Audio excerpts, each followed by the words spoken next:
Bom dia! Hum, Vamos tomar um cafezinho com a gente nessa quinta-feira, dia 14 de maio. Muito bom dia! Oi, Val, bom dia! Kátia, Lilian, Nath, Irma, seu Jaide, querido. Oi, Cadu, bom dia! Bom dia! Oi, Rejane. Geisa, minha mentora, muito bom dia nessa quinta-feira, todo mundo acordando cedinho. El Barreto, Valéria, que tá aí com a gente amanhã. Bom dia, Fabi, bom dia, Creuza. Muito bom dia. Um bom dia a todos. Nessa quinta-feira, vamos aguardar aí o amigo Jean chegar. Ontem eu não assisti nenhum filme para bater um papo aqui com vocês, esperando. Oi, Fabi. A Fabi assistiu a palestra ontem na Suave Caminho. Ficou gravada lá no IGTV, lá no @CE Suave Caminho. E depois vai estar no YouTube da Suave Caminho, que é onde a gente coloca as palestras. Lilian, bom dia. Nelly, Flavinha. Oi, Mônica. Joana, bom dia.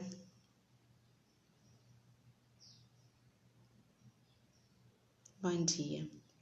Hoje eu vou fazer esse mesmo tema no Centro Espírita Fonte de Luz, através do Facebook deles. É uma casa espírita lá de Cabo Frio.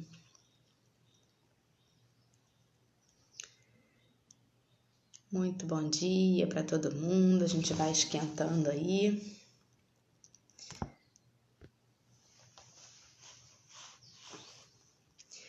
Oi, Flavinha. Tá em Volta Redonda ainda? Tá muito frio aí?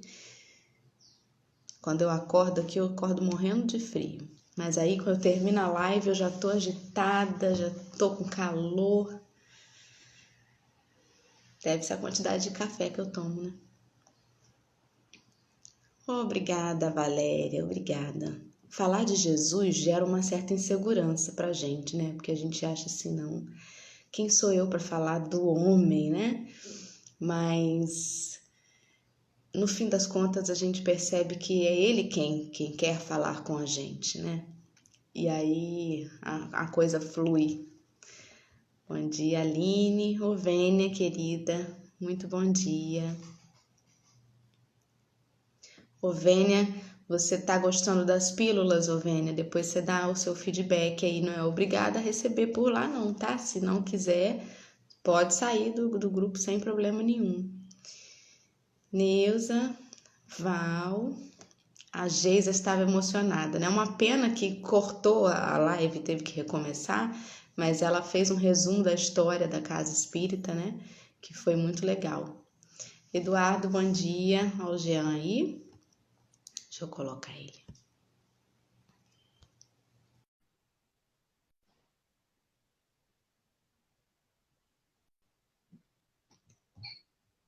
Vamos ver.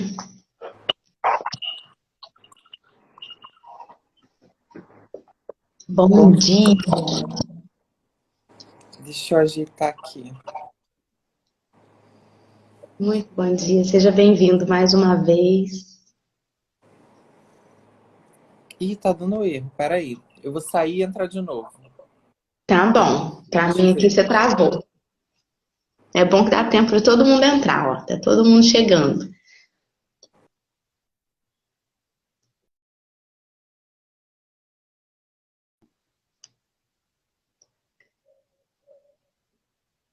Rosane, bom dia.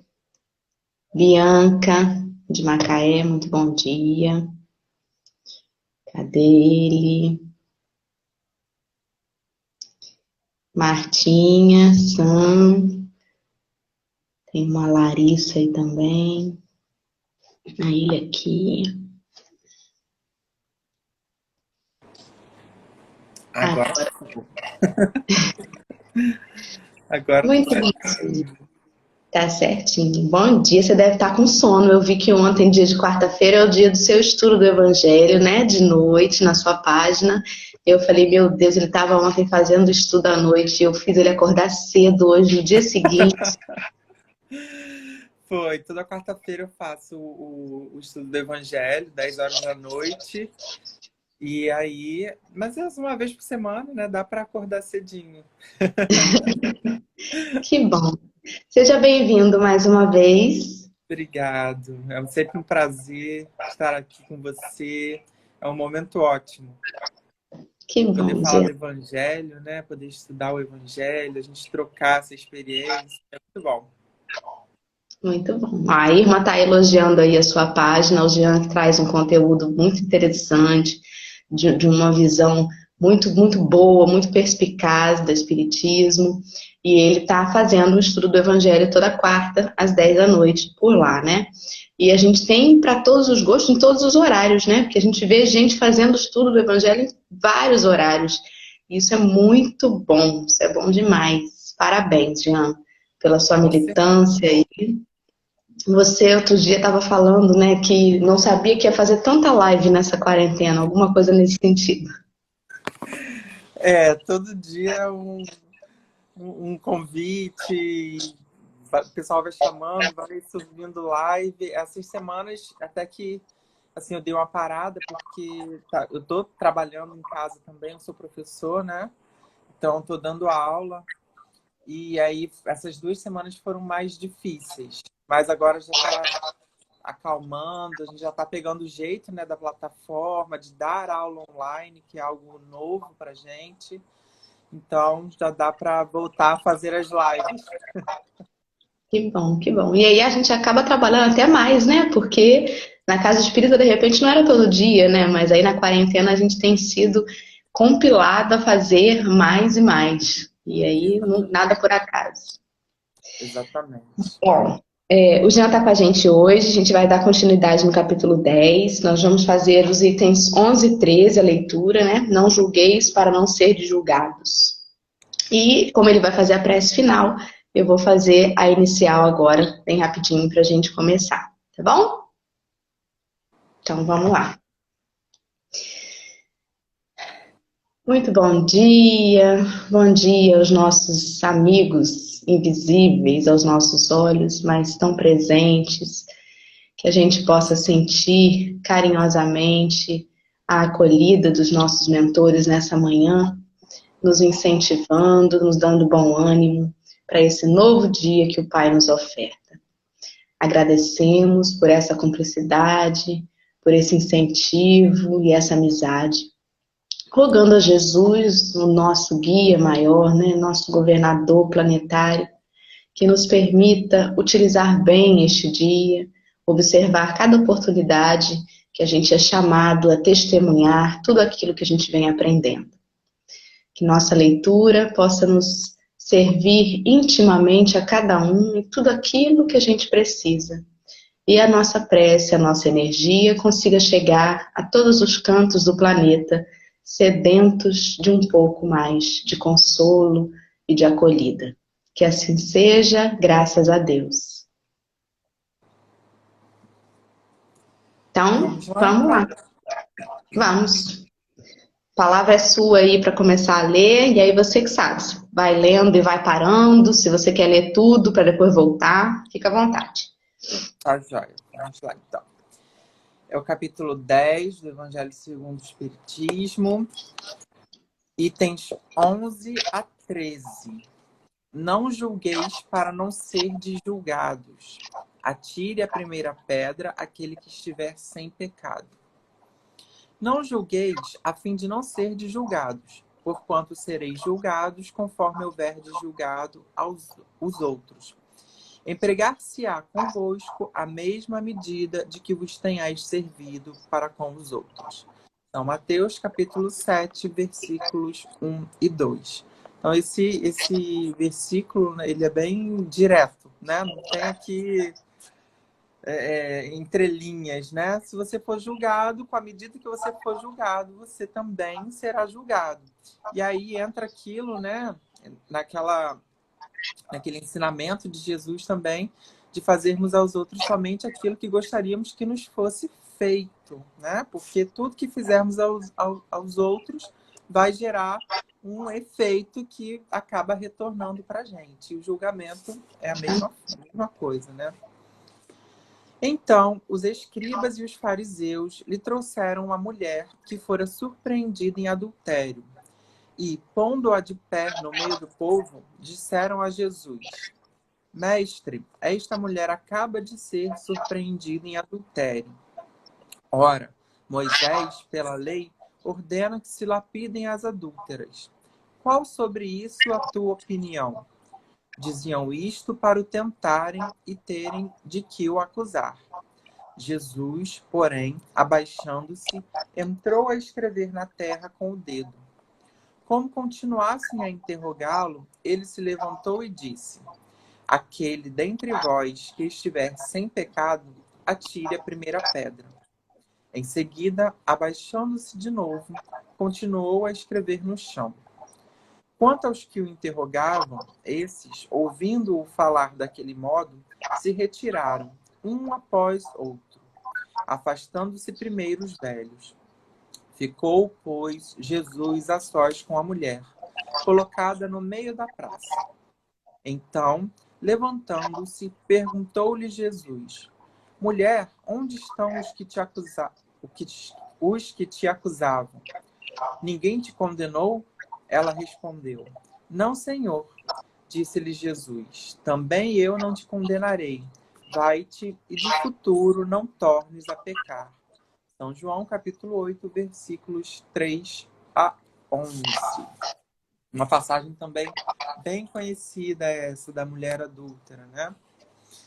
Mas vamos ver o que Exatamente. Kardec nos diz sobre essas passagens. Deixa eu só fazer um comentário, né? Eu fico imaginando o impacto da presença moral de Jesus. Porque, embora nem todos tivessem percebido, né, quem era Jesus de fato, uma figura como ele não passava com certeza despercebido, né?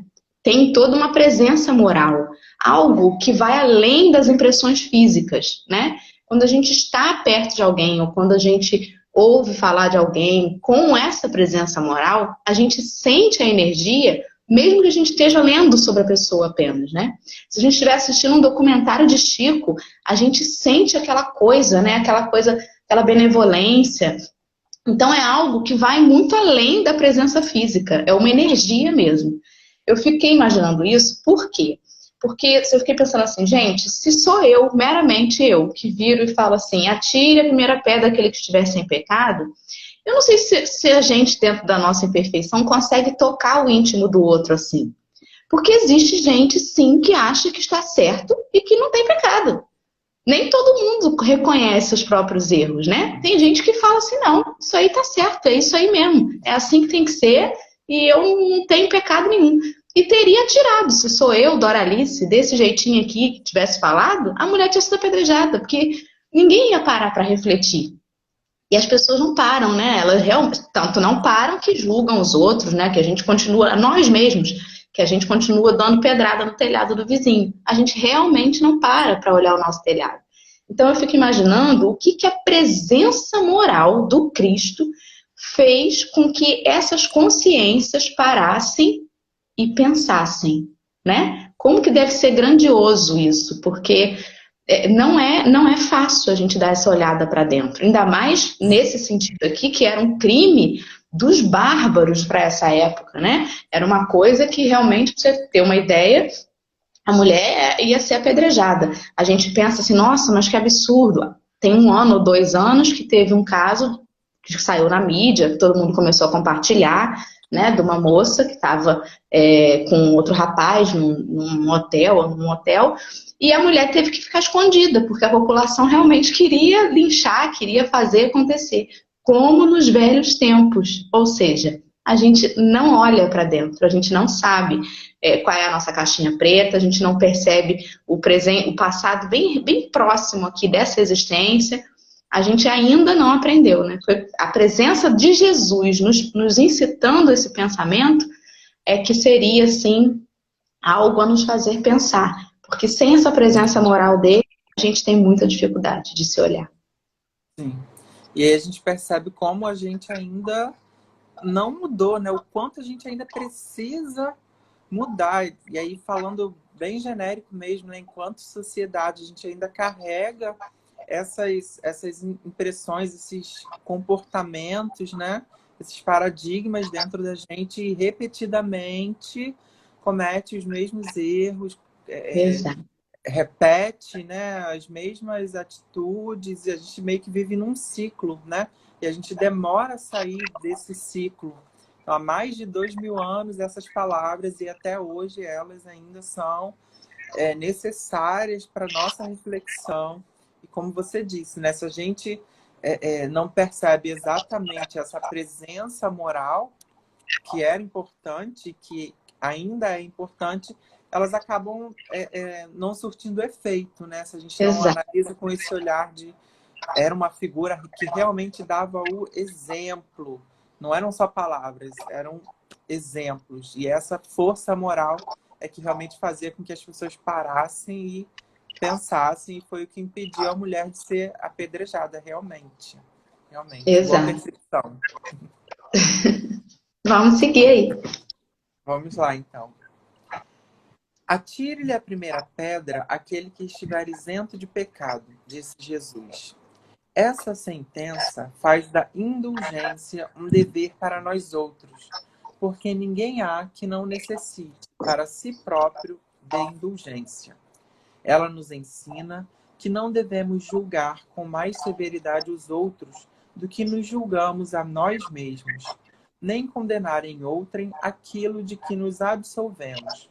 Antes de profigarmos a alguém uma falta, vejamos se a mesma censura não nos pode ser feita. Eu estava aí passeando pelo Instagram antes da live e eu vi, alguém postou assim no story uma frase do Haroldo, que é: aquilo que você condena nos outros pode ser aquilo que você mais precisa de cura em si mesmo. Então é justamente isso, né? Quando a gente aponta o dedo, quando a gente condena alguém, quando a gente julga alguém, a gente precisa olhar para dentro da gente, ver se a gente não está carregando aquilo dentro de nós. Porque muitas vezes o que incomoda no outro é justamente aquilo que está dentro da gente, faz parte da nossa sombra e que a gente precisa trazer para a luz. A gente precisa raciocinar sobre, aceitar aquela partezinha nossa e fazer com que aquilo se volte para o bem. Não é condenar, né? Não há nada. Tudo que está na gente é positivo.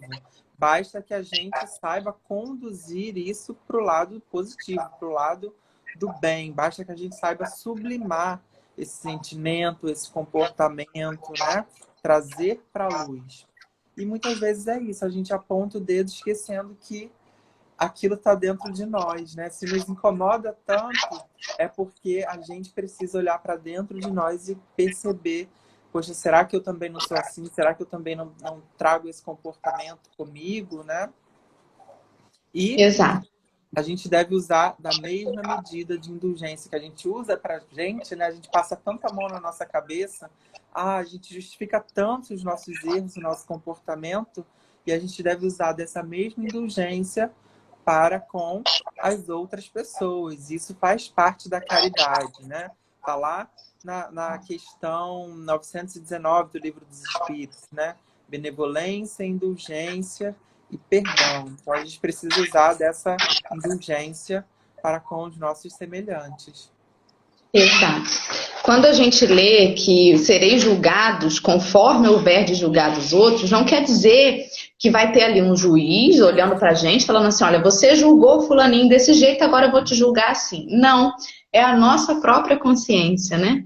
Que é terrível. A gente já faz alguma ideia do que seja isso naquelas noites em que a gente põe a cabeça no travesseiro e fica matutando algumas coisas, né? Imagina quando a gente desencarna, que aí é que a gente tem real noção do que a gente fez.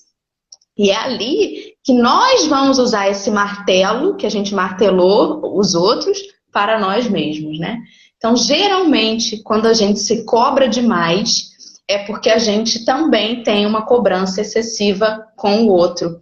Geralmente, quando a gente se coloca numa posição de que eu preciso ser perfeito, eu preciso ser perfeito, é porque a gente também está cobrando a perfeição dos outros. Geralmente é por aí. Então, esse retorno para nós é nosso mesmo, a gente que se sabota, né? Porque realmente o que a gente faz com o outro é a maneira como a gente se olha. O outro é um espelho da gente, né? Uhum. E a gente precisa sair desse pedestal, né, de querer ser perfeito, porque não é assim que as coisas são. A gente carrega os nossos defeitos dentro da gente, né? E em algum momento a gente vai cair desse pedestal, a gente vai ter que se olhar como realmente nós somos, a gente vai ter que olhar para o nosso lado feio, o nosso lado obscuro, porque sem olhar para esse lado, a gente não vai conseguir essa perfeição que a gente tanto almeja, né?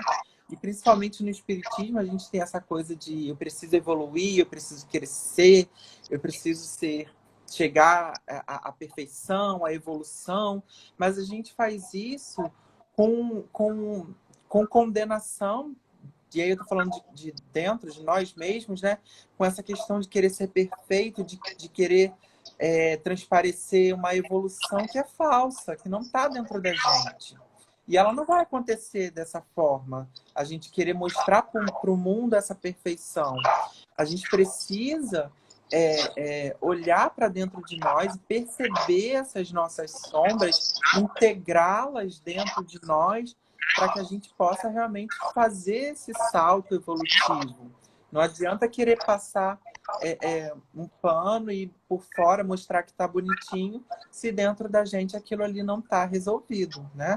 Então a gente precisa aceitar mais quem nós realmente somos, com todos os nossos defeitos, com todas as nossas qualidades, enfim. E trabalhar aquilo que precisa ser trabalhado. Não adianta colocar um véu na frente e não querer enxergar, jogar para debaixo do tapete a sujeira, porque não é assim que a gente evolui, né?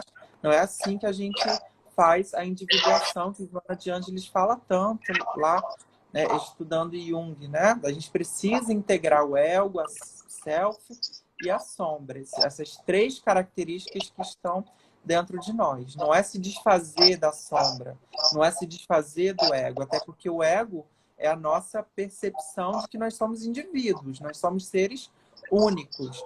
E a sombra é aquilo que a gente traz dentro da gente, mas que a gente acaba utilizando de forma negativa, né, que acaba impedindo essa nossa evolução. Então, a gente precisa usar esses sentimentos para o bem, como eu disse, né? Por exemplo, a raiva. Tem gente que fala, eu não posso sentir raiva, tem que ser pacífico o tempo todo, né? Não é isso, gente. A raiva é importante, ela é necessária para que a gente se indigne com as coisas que estão erradas. Mas o que eu estou fazendo com essa raiva? Eu estou sendo agressivo? Eu estou agredindo as outras pessoas? Eu estou agredindo a mim mesmo? Aí é negativo. Agora, se eu uso essa raiva para me impulsionar para o bem, para lutar pelas coisas que eu acredito, para lutar pela justiça social, seja o que for, essa raiva é positiva, né? Então, a gente tem que aprender a usar todas essas nossas potências. Isso são potências que vão nos fazer evoluir, né? Ressignificar, né? Ressignificar, exatamente. Temos um monte de comentários aí. Olha, a Ovênia disse: quem julga os outros não tem tempo para amá-los. É uma frase de Madre Teresa, né? Quem muito julga o outro é porque você está vendo tanto a sombra do outro que você não consegue perceber a luz dele, né? O Eduardo disse que quanto mais ele estuda psicanálise, mais admiração ele tem pelas palavras de Jesus, né? Que era o psicólogo, o psicanalista por excelência, né? Conhecedor, muito conhecedor da psique humana. A Kátia diz que se a gente parar para pensar, quando apontamos o dedo para o outro, tem 4 dedos apontados para nós. É verdade. Vamos lá. A Valéria diz que o autoconhecimento, a autoaceitação e a mudança são o caminho. Ovênia, por fora bela viola, por dentro pão bolorento. Mas não adianta a gente tentar enganar, não, porque assim, a gente pode até achar que engana o outro que está ali encarnado. Mas os desencarnados, esses percebem os nossos pensamentos, esses são atraídos por eles. Então, as companhias espirituais, daquele que às vezes está com toda a cara de bonzinho, podem não ser das melhores, né? Porque a gente sabe que nada dessa capa aqui influencia de verdade quem a gente é espiritualmente. E aqueles que estão lá no plano espiritual, eles reconhecem isso com uma nitidez enorme. E aí é que a gente se desmascara, né? A Valéria disse que a gente só consegue nos transformar à medida que entramos em contato com as nossas conversas, com os nossos medos, as nossas sombras. E é isso aí. É preciso, né, fazer esse mergulho interior. Quando a gente fala de julgamento, tem muito mais a ver com a gente do que com aquele que a gente está julgando. Exatamente. É o que Kardec nos propõe, né? Olhe para dentro de você mesmo. Veja se aquilo que você tanto condena no outro não está dentro de você. E geralmente está, né? A gente precisa ser bem sincero. Geralmente está. Aquilo que nos incomoda tanto na outra pessoa, geralmente está dentro da gente. E aí pode ser até uma fonte de autoconhecimento, né? Se a gente estiver com esse olhar. Porque condenar é assim, natural, né? A gente julga mesmo o tempo todo as pessoas. Então, vamos parar. Quando a gente condenar a pessoa, vamos... Opa, será que eu não estou fazendo isso? Será que eu não estou condenando porque eu trago isso dentro de mim? Então, vou mudar minha atitude. Deixa lá a pessoa com a atitude dela e deixa eu mudar aqui o que eu preciso mudar dentro de mim, né? Até porque eu não tenho ainda essa força moral que Jesus tinha para corrigir a outra pessoa, né? No momento oportuno, eu posso até tentar ajudar a pessoa que ela também se corrija. Acho que tem que ser esse o pensamento, né? Exato. Não também a gente sair numa corrida para evolução sozinho, né? Vai deixando todo mundo para trás. Também não faz sentido. Exatamente, né? Kardec vai trazer isso também aqui até no próximo parágrafo. Então, tô dando spoiler, vamos lá. O reproche lançado à conduta de outrem pode obedecer a dois móveis: reprimir o mal ou desacreditar a pessoa cujos atos se criticam. Não tem escusa nunca este último propósito, porquanto, no caso, então, só há maledicência e maldade. O primeiro pode ser louvável e constitui mesmo, em certas ocasiões, um dever, porque um bem deverá daí resultar. E porque, a não ser assim, jamais na sociedade se reprimiria o mal. Não cumpre, aliás, ao homem auxiliar o progresso do seu semelhante? Importa, pois, não se tome em sentido absoluto este princípio. Não julgueis se não quiserdes ser julgado, porquanto a letra mata e o espírito vivifica. É aquilo que a gente estava falando, né? Quando a gente quer só criticar ou desacreditar as pessoas, isso é um mal, é um julgamento negativo que a gente está fazendo das outras pessoas, porque a gente está sendo conduzido aí pela maledicência, pela maldade. Agora, quando a gente busca censurar uma pessoa, apontar os erros de uma pessoa no sentido de corrigi-la, isso já toma um outro significado. Agora, vamos parar para pensar também, né? A gente vai sair por aí à torta direito, apontando o dedo para as pessoas, dizendo que a gente quer corrigir a pessoa na frente de todo mundo, expondo essa pessoa. Não é assim que deve ser feito, né? Primeiro, como a gente veio lendo aqui, a gente deve se analisar e depois de se analisar, procurar aquela pessoa individualmente, com tranquilidade, conversar numa boa, dizer como você se sente com o erro daquela pessoa, né? Isso é muito importante. Faz parte da comunicação não violenta. A Ana do Spiritox, não sei se ela já participou aqui do Evangelho. Ela fala muito sobre comunicação não violenta, né?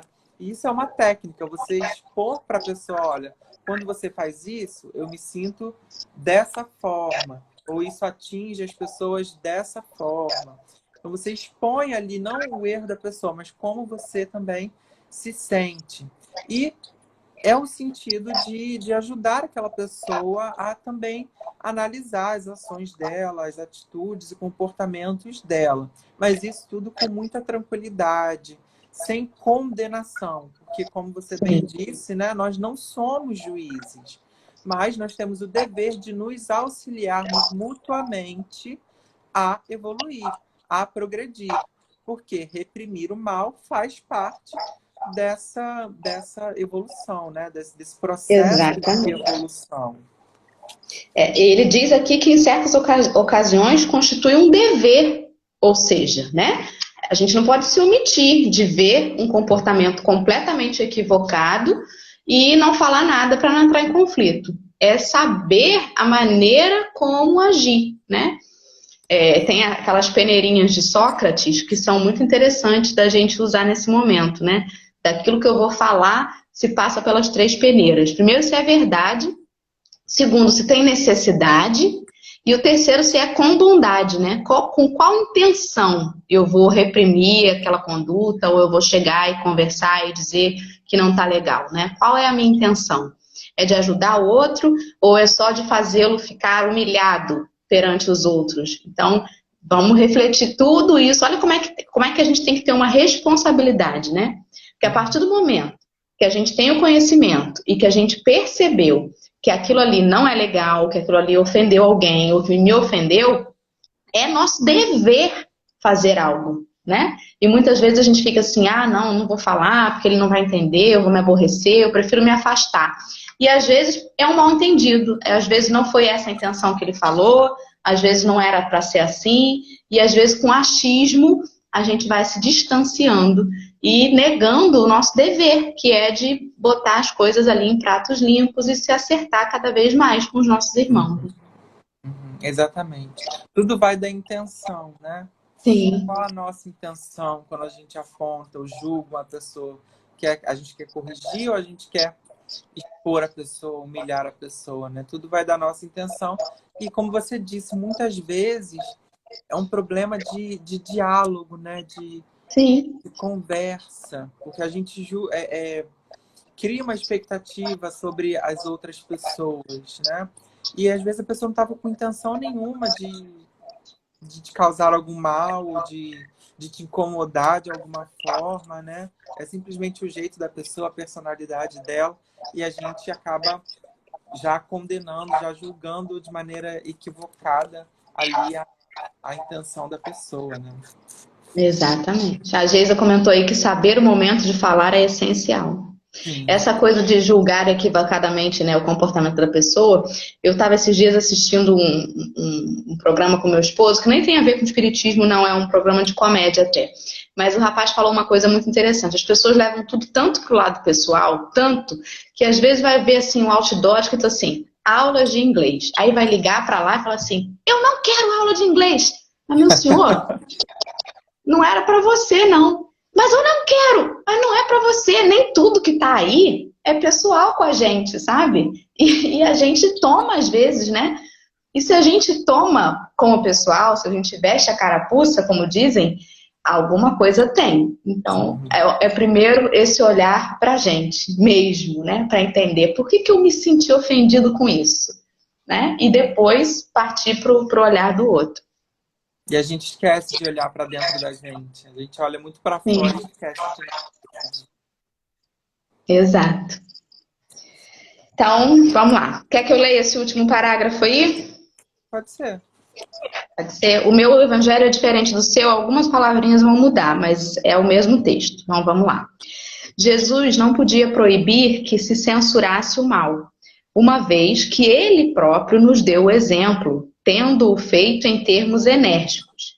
Quis, porém, dizer que a autoridade para censurar está na razão direta da autoridade moral daquele que censura.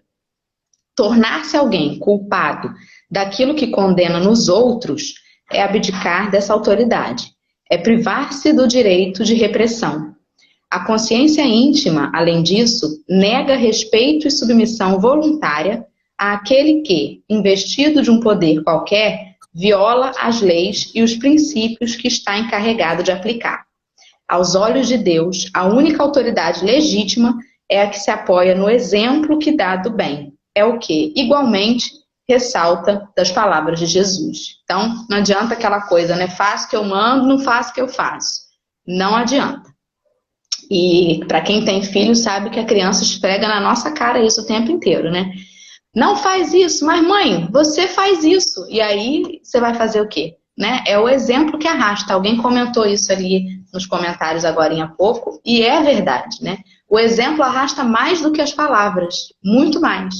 É o exemplo, é a atitude que faz convencer o outro. Ontem eu até mencionei o filme O Milagre da Cela 7. Você assistiu? Assisti, muito bom. A gente já falou N vezes desse filme aqui, mas o Memo, ele não sabia fazer palestras, ele não tinha o menor conhecimento de nada, de religião, de nada, ele não fazia exposições, não convencia ninguém com argumentos, mas era a atitude amorosa dele, humilde e honesta, que mexeu com todo mundo em volta. Então, tá aí um exemplo, assim, a maior lição daquele filme para mim é essa, né? Do quanto que você, só com o seu exemplo, consegue modificar as pessoas. Exatamente. O exemplo é realmente aquilo que ensina, né?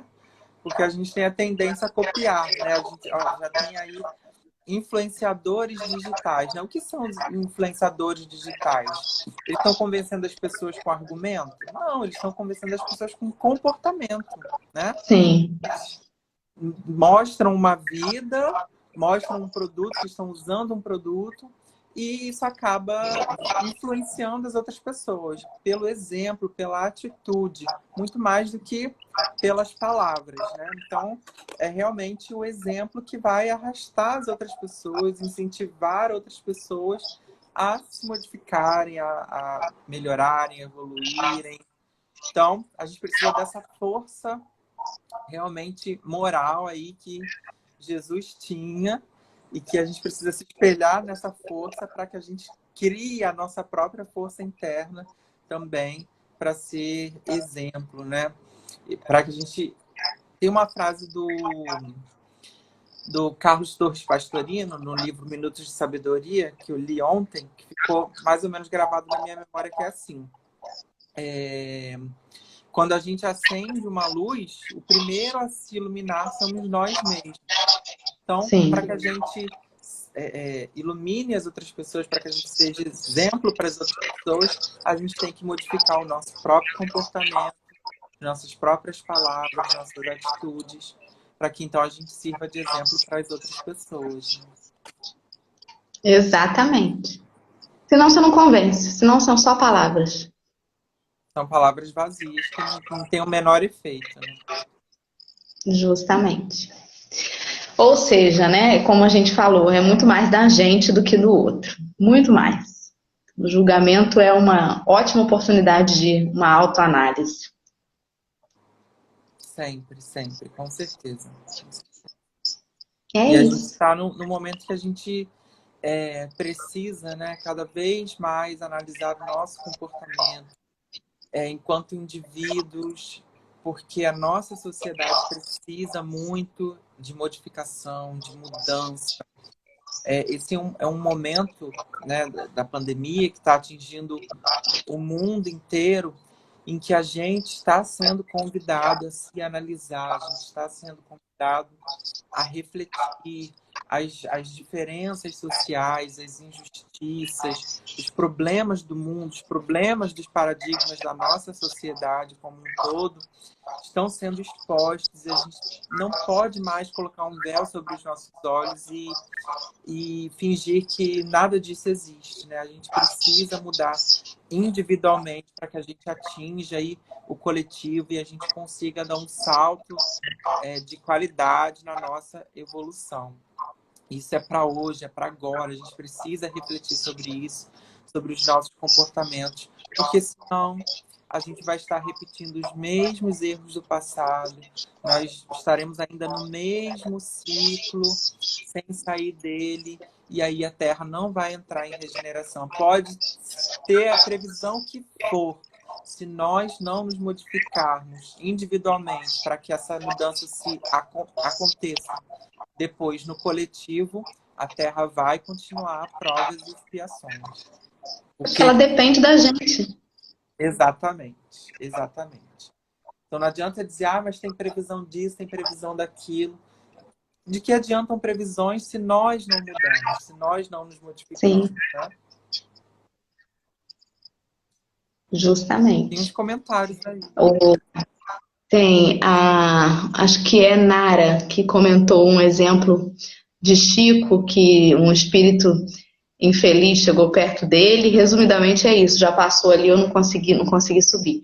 E aí ele disse que Chico convidou esse espírito para rezar com ele. E o espírito disse assim, você não tem jeito mesmo, né, Chico? O exemplo de Chico convenceu esse obsessor a se retirar com humildade e respeito. É o que a gente falou, né? Não adianta se a gente não fizer essa mudança intimamente, a gente fica vulnerável aos ataques daqueles que querem mesmo que a gente sucumba, que a gente pereça, né? Não porque eles são maus, mas porque encontram na gente possibilidade de continuar agindo no erro, enfim, né? E se comprazem disso ainda na ignorância. Então, de repente, o nosso exemplo, ele pode não estar só arrastando companheiros encarnados, mas também pode ser que a gente modifique até o nosso obsessor, né? Que ele se convença até da nossa mudança. Se a gente tiver a real intenção de domar as nossas más tendências, a gente não faz ideia do quanto que isso pode alcançar, né? E o interessante que me veio agora à mente com esse exemplo do Chico, e que também é um exemplo que está presente nessa passagem da mulher adúltera de Jesus, né? É o acolhimento. Como acolher a outra pessoa pode fazer com que ela mude também o seu comportamento, né? Mude a sua intenção, o que seja. Como esse acolhimento é importante. Muitas vezes as pessoas precisam disso. Elas não querem ser julgadas, não querem ser condenadas, não querem ser apontadas. Elas só querem ser acolhidas. Às vezes só precisam de carinho, né? Só precisam de um abraço, só precisam desse afeto para que mudem o seu comportamento, né? Exatamente. E olha como agora falando sobre isso, me lembrou, tem um livro de Amélia Rodrigues que eu não vou lembrar o texto de jeito nenhum. Agora eu não vou lembrar, eu sou muito ruim de memória, mas que conta o desenrolar dessa história da mulher adúltera. E que ela, após esse exemplo de Jesus, aí, esse acolhimento de Jesus, ela partiu, saiu daquela cidade e foi trabalhar como voluntária, cuidando de leprosos, né?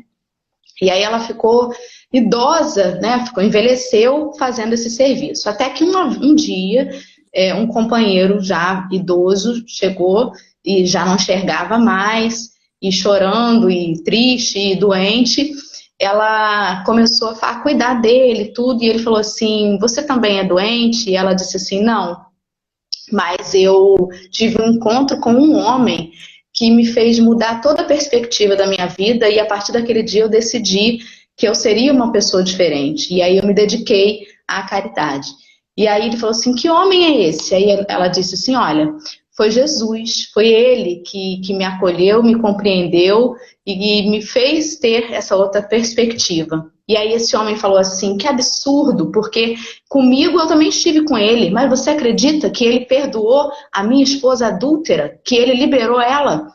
E era, no entanto, o marido dela. E aí você vê como que a pessoa tem uma visão completamente diferente da outra, né? E aí nesse livro ficou muito claro isso, que a presença de Jesus, o feito de Jesus, e mesmo com a atitude moral de Jesus, ele conseguiu tocar e causar uma mudança. E no outro, que ele só se sentiu contrariado, ele não conseguiu esse mesmo feito. Ou seja, apesar da presença moral de Jesus, ele não impunha, né, ele jogava as sementes, e aqueles corações que estivessem abertos a se transformar, eles conseguiam acatar. E aí você vê que perante aquele contexto, aquela que estava no erro, né, teoricamente, foi a que conseguiu se transformar e realizar a mudança. E o marido se sentiu injustiçado. Então é tudo um ponto de vista, né? Exato, ponto de vista e predisposição, né, de receber ali, de entender o ensinamento, de compreender, né? Porque muitas vezes a gente entende, mas a gente não compreende, não coloca em prática, não internaliza aquilo, né? E esse exemplo é perfeito, né? Ele quis enxergar o lado dele, enquanto ela procurou se modificar, acolheu ali aquele ensinamento e foi além, né? Porque ele simplesmente disse, vá e não voltes a pecar. Mas ela Sim. foi além, ela foi trabalhar pelo bem, né? Pela caridade. Bonito exemplo, não conhecia a história.